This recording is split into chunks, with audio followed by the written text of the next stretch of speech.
here with AbilityMKE Now.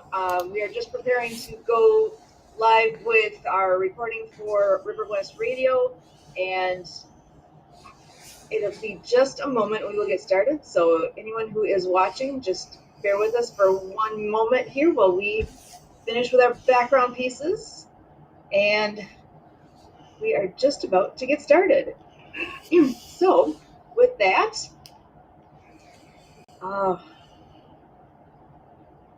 all right, guys, here we go. Welcome to AbilityMKE Now with River West Radio. We are a show all about integration, bringing people with disabilities and people that don't have a disability together, enjoying life here in the Milwaukee area. We all have different abilities, and here at AbilityMKE Now, we dive into this topic of diverse abilities, showcasing and sharing a variety of aspects of ability-related topics. The concept of a disability hits a wide range of possibilities. We could be talking about a physical or mental disability, the deaf or hard of hearing community, blindness, chronic pain, mental health diagnosis, goals of substance use reduction, and so much more. We all know people who have disability of some sort. And here at AbilityMKE Now, we are focused on what we can do to bring all of us together and bridge any gaps or barriers that may actually exist or may just seem like they exist, and to break those barriers down. So my name is Sue Roskopf. I'm here along with my husband Kurt and Emily Gollmer, as usual, with our crew tonight. And we actually have a really special guest joining us tonight, and I'm going to pass the mic on over to Emily to give an introduction to our friend that we've known for a while now and are so excited to have him on with us. So I'm going to pass this over to you, Emily. Okay, our special guest tonight, we all met through the Happy Neighborhood Project, and he is in the brainwave industry.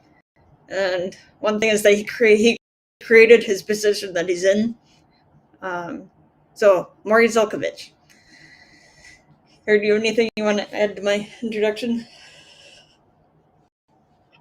Yeah, we're going to hear from somebody who has gone through some stuff in his life, and what we're going to be hearing of tonight and the whole science behind this is for sure because of his gifts and talents, but also because of motivation through experiential story that can be told. And so this is something where Morry is practicing something that he understands the need for it because he's been through something, and he's enjoying how he can share this out to people to use in their journey in life and apply it all the way that they need. So this is definitely a tool, and Morry is very passionate about this being shared. And before we're done tonight, I'm going to be pressing Morry for a special K challenge. Before we're done, before we're going to let Morry go, he's going to do a little something that I've learned in leadership is necessary, and that is succession planning. So the idea is Morry's going to tell you he's the only one that does this because he created it. So we're going to find out from Morry what is going to happen when we need a successor for him to carry on, because with leadership groups I'm a part of, we think about generations down the line. And I want to spark in conversation tonight, how is this going to be available for generations to come? So here we go with very forward thinking. Morry, take it on. Give us some more of your background and what is it that you do? Sure. Well, thank you very much, everybody. It's a real pleasure to be here, and I'm honored that I was invited. So hello, everyone out there as well. I am Morry Zelcovitch, and I am, as Kurt mentioned, the world's first and only of what I do. I call myself a brainwave entrainment engineer. I create sounds and visuals that alter your brain. They alter your brainwave activity. And by altering your brainwave activity, it alters your neurochemistry. And by changing the chemistry in your brain, that changes how you see, act, react, and perceive the world around you. You can look at the world and how you perceive it, how you feel about it, as kind of like you're a chef. And just like with any chef, if you cook like me, you're going to take all these wonderful ingredients and make something that tastes like crap. That's what I do. So if you think the wrong thoughts, if you do the wrong things, you end up creating a life that doesn't taste very good, to use the cooking analogy.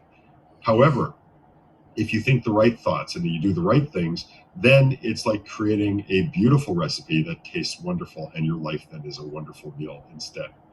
These are things that we can control. And whether your life is where you want it to be or isn't even close to where you think you want it to be, your life can be everything you want it to be simply by changing your recipe. And the recipe is changed simply by putting on a pair of ordinary stereo headphones, closing your eyes, pressing play.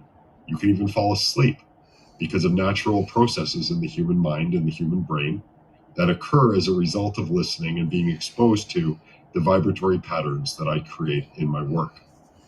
So essentially, I went through life very, well, we all have a story. Let's just put it that way. We all have a story. I went through the first 40 years of my story wanting to be dead. I used to wake up every single morning. I'd cross my fingers. I'd draw the drapes, stand on my bed, look out the window, and hope I would see mushroom clouds. Because seeing mushroom clouds would mean that I don't have to live through another day. Of course, I never saw mushroom clouds, and I got more depressed every day that went by. I tried to end my life at least a half a dozen times that I can remember. Obviously, I'm still here. That tells you, and it tells me, that I really didn't want to die, because if you want to, it's pretty easy to do it. The fact that I didn't succeed was proof to me that I wanted to live more than I wanted to die. The issue I had at that point was, well, I want to live, but I don't want to live feeling the way I do. So I started looking and investigating and researching things I could do to help me to help myself. And as most of you know, because I'm not the only person in the world who's ever looked at things to help themselves, there's lots out there. And even though much of it didn't really seem to help me on the outside, it helped me by teaching me. So every single thing I came across actually was beneficial. And there was a lesson to be learned from it. And as I was learning these lessons, I was slowly evolving my own technique.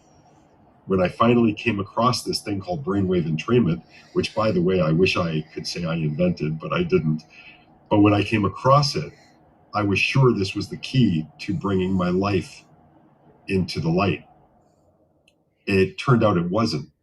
And I got even more depressed because at that point I'd been researching and studying and hunting for decades. And I thought this was pretty much my last hope. Then one day I kind of made the realization that the technology didn't evolve in this science. The technology stayed the same. And in my mind, nature is about change. It's about evolution. It's about, mountains. They look like they stay the same, but they change. Rocks change. Rivers change. People change. I used to have hair on my head. That's proof that we change. Okay.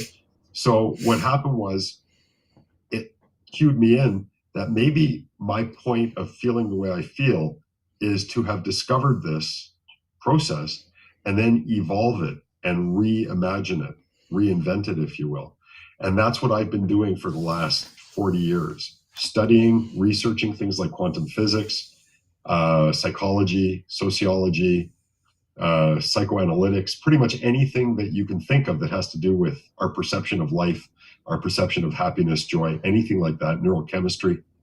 And I pieced together little bits and pieces that ended up creating my changes to this technology. When I started using them, that changed my life like crazy. I will stop my story after telling you very quickly that the first recording I created, I was afraid to use because I thought, what if it works? And then I was afraid to use it. What if it doesn't work? Because I had no idea what to expect. When I tried it, I was very disappointed initially because I didn't feel a thing. It was a half-hour recording. I heard everything clearly.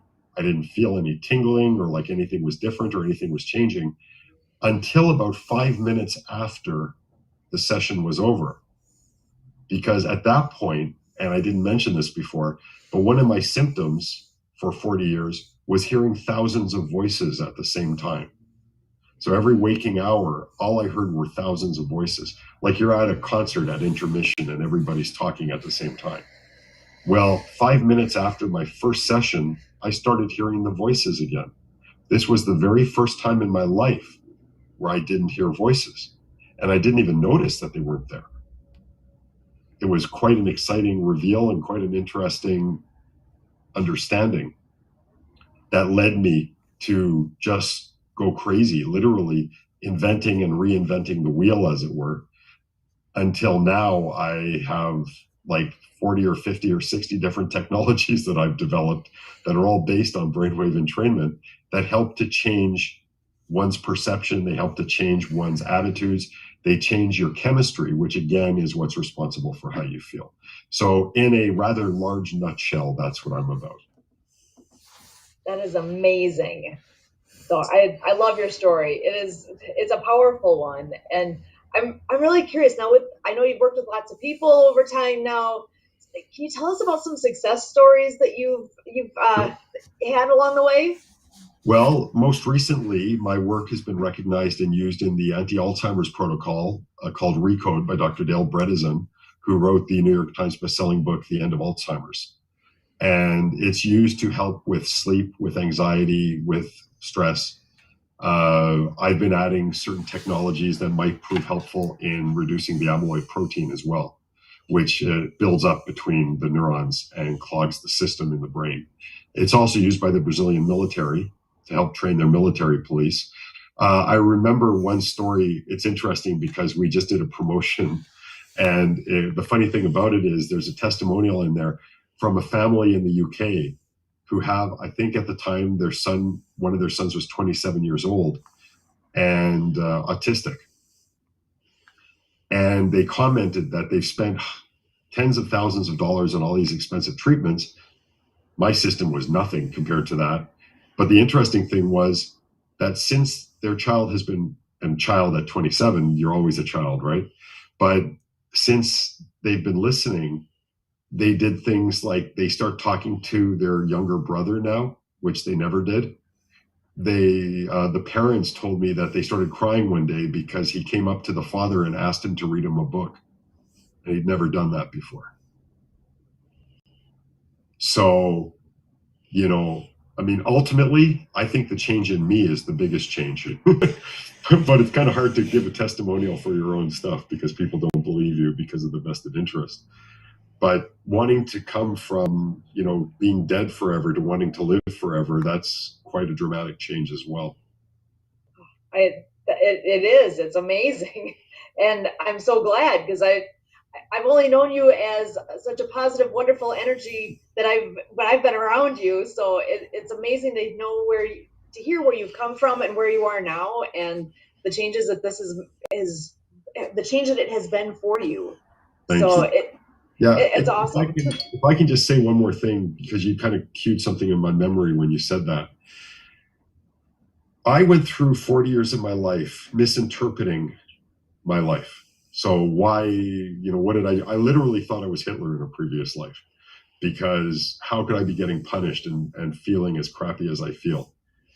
And then it struck me that when you're afraid, I can only talk for myself. So when I was afraid and feeling threatened all the time, I was doing this. So I was closing my eyes and I was putting up my arms and I wasn't listening and I was trying to block everything out. When I started making the realization, and it happened, funny enough, shortly after I started listening to my recordings, but when I made the realization that maybe I'm misinterpreting what's happening to me. Maybe these experiences aren't bad. Maybe they're actually lessons I'm supposed to learn from. And because I'm doing this instead, I'm not learning anything. And when I was a kid, my mom, I played hooky from school. I was like 6 years old or something. And I played hooky from school pretending I was sick. My mom was cooking in the kitchen and talking to my aunt. And the interesting thing is I got bored, so I went into the kitchen. Back in those days, the heating elements for the stoves were elevated. And when you turn them on, they glowed orange, almost like a lava lamp, right? They would just mutate into different oranges and yellows and reds. And I was fascinated. And while my mom's talking on the phone, I started reaching out for the element. And she said, "Don't do that, you'll burn yourself." Very loving, very soft. I reached out a number more times. Each time she got a little angrier because I wasn't listening. I wasn't paying attention. Finally, second last time, she slapped my hand and said, "Morry, don't do that, you'll burn yourself." Well, being who I am, of course, I reached out one more time after that. And this time she didn't catch me and I burned my hand really badly. I think that was a lesson for me that I suddenly realized was, if I had listened to all these lessons and messages before, I would never have burned my hand. But because I wasn't listening, the universe got louder and louder and more intense, trying to get me to listen. And when I wasn't listening, I just kept thinking my luck's getting worse and worse and worse, and the world hates me and everybody hates me and I hate myself. So that little story came back to my mind, and I realized that I was just misinterpreting lessons as bad. And now I'm of the opinion there is no such thing as good or bad, only the meaning we give something. And we can choose to give something a different meaning. It doesn't have to be a bad meaning. For me at least, and I believe for everybody, we feel bad when we're on the wrong track and we feel good when we're on the right track. So I think it's important to remember that. And when you feel bad, look for the lesson you're missing and look for different ways to interpret what's happening around you. Because again, feeling bad lets you know you're not thinking or doing the right thing. It's actually beneficial. When you break a bone, it hurts. Can you imagine if you broke your leg and it didn't hurt? You may not go to a doctor. It may heal mutated. It may get infected. You could die from it. The pain is actually valuable. It's there for your own good. It's not there to hurt you. It's really there to help you. Anyway, I promised I'd just be a minute, and I slithered on. I apologize. That's fantastic. I know it kind of makes me think of, when you get a gut feeling about something too. There's been those times in life where I didn't follow what my gut told me, and I wish I had. Those were the ones where it's like my gut said I really should be doing this, but my head was like, I think this is where I'm supposed to be going. It's this way, down this path. And in hindsight, if I had listened, if I had really taken in and thought, if I had not thought, if I had just listened to myself, I knew deep down what the right answer was. And none of those times where I went against my gut feeling did it turn out to be the right choice. Do you want to scientifically know why that's the case? Oh, yes, I do. Neurons, which are your brain cells, actually exist in two other places in your body as well, in large numbers: your heart and your gut. So if you want to make the right decision, always think with your heart, your gut, and your head. And if they all agree, there's a pretty good chance you're doing the right thing for you. And if something doesn't feel right, take a few steps back, take a few breaths, and think about what you want to do again. That's why they say those three things are always connected. Yeah. Like very closely. That's very interesting. How true.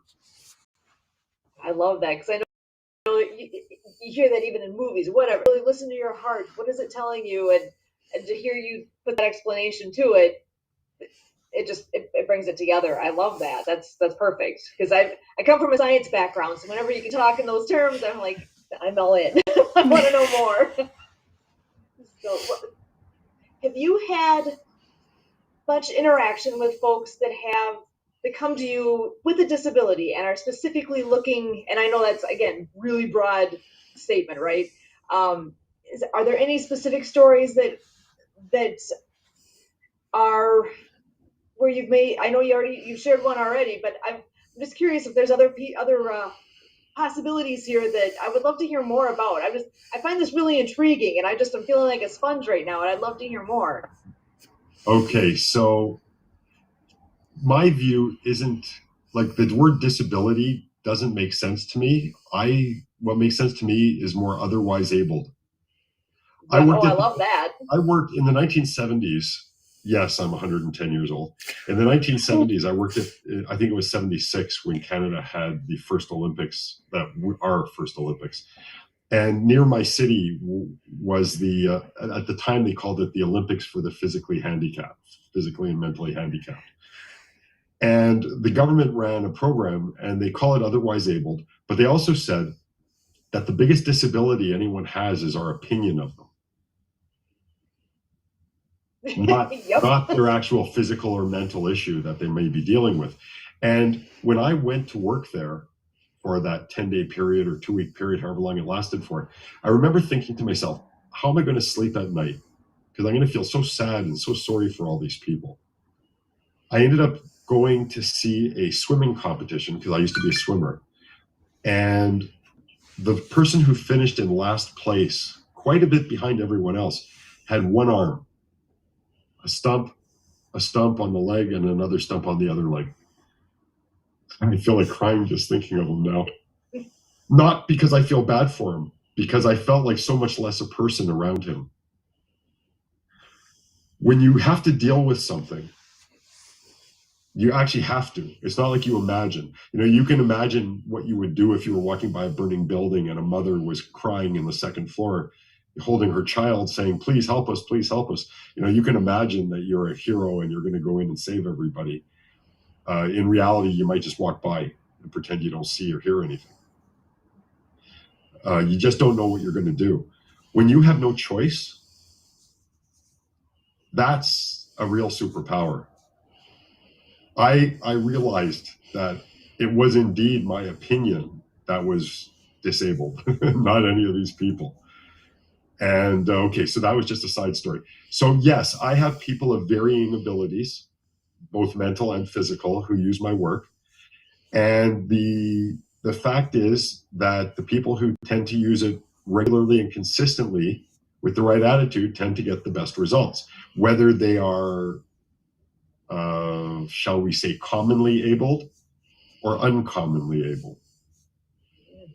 Part of it is changing your opinion of yourself as well. For instance, there's people in the psychology end of things who would be termed on the spectrum, let's say autism, or you know, other psychological abnormalities, as they're called. Interestingly enough, I don't believe autism is a problem. I think it's an evolutionary step forward. Our society, unfortunately, tends to feel uncomfortable around anything that's different. So remember, this isn't the case of ooh, this is not good. This is just different.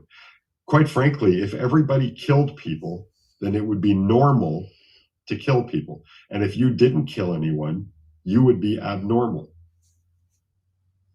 So I think it's important not to make the mistake of just because we use the term normal. Normal doesn't mean good. It just means common. And if we alter the chemistry in our minds, and we alter by altering our thoughts, or using things like brainwave entrainment to help us to do that, we can see the world differently. Because a lot of us see the world from a place of fear or discomfort. How many times do you see someone going down the street, whether they're in a chair or on cane or crutches or even walking, and they see a homeless person and they turn their head? Right? Who do you think is quote unquote disabled in that scenario? It really is a matter of ability to think and to see the world for how it truly is, as opposed of looking at it through various colored, lenses, because we're brought up to feel uncomfortable for this or that. A lot of very wealthy people can't look at someone who isn't wealthy because they'll feel guilty. So what do? Instead of maybe taking some of their wealth and donating it to places that can train these people so they don't have to be poor anymore, they turn their head instead. Yeah, a very good friend of ours taught us that lesson early on when we first were getting to know him. And I talk about Chad all the time. He's a great friend. He's a wheelchair user, a power wheelchair user. So he's one that would go on speaking engagements, especially when he was coming out of high school and transitioning into living on his own. And he always said, "Look at my ability, not my disability," because he's one that, if you know all the things that he's done, he would blow your mind. He's out there. He's like, why can't I? Just because I've got a physical thing going on here that I have to do things differently doesn't mean I can't do them. Everybody has physical things going on. You know what? No matter how hard I try, I can't fly without an airplane. Right. I can't run like a gazelle. I tried. Nice, but the funniest thing in the world when I'm running, by the way. So, all I'm saying is, we all have limitations.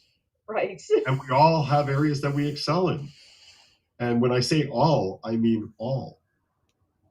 Not Exactly. just people who are built like like Arnold Schwarzenegger used to be, or Sylvester Stallone or whatever. We all have our limitations. One limitation isn't worse or better than another. It's how we deal with these things that matters. Look, when I tell my story, and even when I get a little more into detail, I can't tell you how many people do this and go, "Oh, I'm so sorry for you." I have to stop them and say, no, don't feel sorry for me. Be happy for me. I have a 6-year-old line. Well, it's not really, it's the line of a 6-year-old. I couldn't be so happy if first I didn't feel so crappy. Ooh. Because my experiences taught me things that I couldn't have learned any other way.